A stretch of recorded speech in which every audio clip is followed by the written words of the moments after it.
Hi and welcome. This is Kevin McGovern from CRM Development, and we are going to go over the CRM navigation now. So here you see we've got everything laid out over the different main navigations here. So usually when I say main navigation, I'm talking about coming up here to the Infusionsoft logo, and over here you've got CRM. So if we just click on CRM itself, right, we'll see that here, like the CRM shows up here, and all the things that were in the drop down, all like contacts, companies, opportunities, all these things, they all show up here as well. Okay, so this whole bar here changes based on which thing you choose here. Okay. Now, the first thing that pops up, so if you just click on CRM like we did, um, or if you click on any of these, right, anything that you click on, you'll note that when it shows up, the first thing that shows, or what the page that you go to, is the first thing in the dropdown. So if we look at contacts, the first thing in the contacts menu is view contacts. So you'll see that we've got, when we click on just CRM, it goes to the very first thing in the menu, which is contacts, and then when it goes to contacts, it goes to the very first thing in the menu, which is view contacts. So again, like here, we've got two things under opportunities. We've got view opportunities and add opportunities, or I guess referral partners is a better example. So we've got view referral partners, add, and then we've got several other things under here. But if we come into CRM and let's say we hit referral partners, instead of going to any of the other things, it goes to the very first one, which is view referral partners. Okay, so that is how the navigation works when you're clicking around on stuff. So let's talk about contacts. When you go to contacts for the very first time, it probably won't show you anything, but a lot of times when you come to it, shows you the last thing that you searched for. And if you want to start a brand new search, right, and say you're like, all right, this isn't what I'm looking for, you've got several options here. We can start over, we can do a save search or go to a save search, right? So there's lots of different things we could do, but let's go ahead and start over, and we'll just kind of talk about searching just for a few minutes. When you want to search for your contacts, you can be very, very specific. There's lots of different ways that you can go through it. You could search for people with the first name, last name, right? People attached to a certain company, email, lead source, or down here we've got tags, right? People who have certain tags or don't have certain tags. And again, you've got any of these tags, which means that you can choose more than one in here by holding Command or Control, depending on a PC or Mac.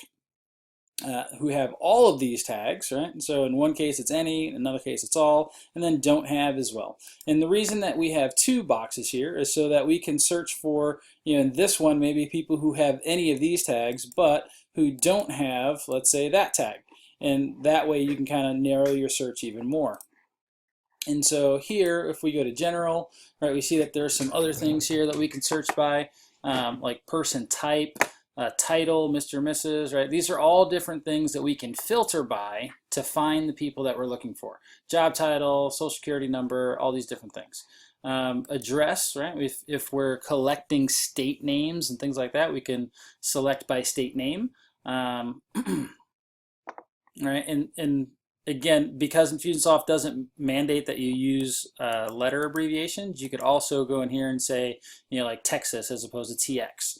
And zip code and all the other things that you can do with this with an address. We can also filter by phone number, right? So again, if you're looking for somebody but you can't remember anything but their phone number, that's all you have, or you didn't have their name but you do have their phone number, right? These are another ways that you can find stuff. And then all of your custom fields. This is really what a lot of people use, or they're trying to filter by their custom fields. You have date fields, so you can filter by today, last 7 days, year to date, or specific dates or specific date ranges. And then you could just kind of go through all of your custom fields and find things that way as well. And then finally, this miscellaneous criteria. There's lots of things in here. We can search by the products that they've purchased. All right, or you can say this is the same thing as tags actually. So contains, doesn't contain, contains any, contains all. So you could say people who've bought this product but haven't bought that product. That would be a great search for trying to set out a certain promotion or anything like that. You can search by all these social media things as well. As we come down, we can search by lead source, lead source category, right, when we get further into it. One thing that I'll find that I need every now and then is data exists. Right, so a lot of times you're searching for somebody who, like, maybe their first name isn't there, and so or maybe you just want to find people who do have a birthday, and so you can go data exists, birthday. You can say doesn't have a value or has a value. So if you say has a value, then this search would only pull up people who had a value in the birthday field, right? So they had a birth date in your system. And if you click search here, not only it brings that up, but any of the other criteria that you had as well from the first page. So if you had like certain tags and birthday, then that's what this would pull up here.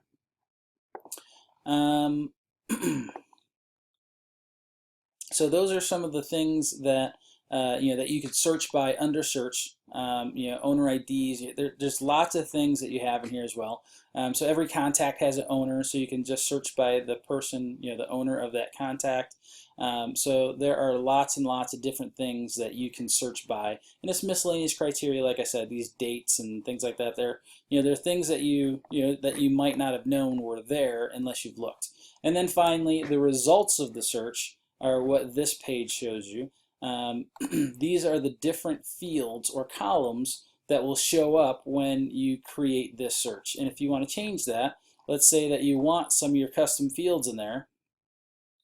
Let's say you want lead notes in there, right? That's one of my custom fields. Then I can add that over there, and it comes down here. And if I want to move that up in the search so that when I look at the columns, it's closer to the first column, I could just click these little arrows, and I just got to follow it up, and that will push it up. And let's say I didn't want this one anymore, I could just come down here and click the little X, and now it's gone again. I can also select more than one and just click that arrow, and it'll bring them all over. And then finally, it gives me some options to sort as well. So I can sort by any of these fields, even if they're not in the search. I could still sort by them, and they're ascending and descending.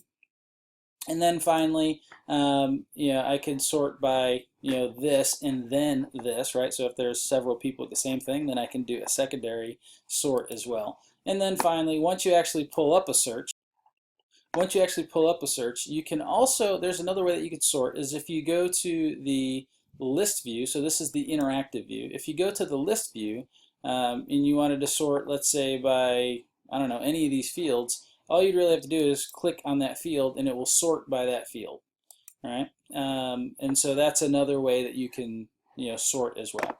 So hopefully this helps understand how this part of Infusionsoft works, where you can really see how the fields work. Now note that, like, right now I've got no navigation. Like, my navigation has completely disappeared, it looks like, and the reason for that is because this field is very long, right? I mean, like, I've got this note in here, and it's very, very long.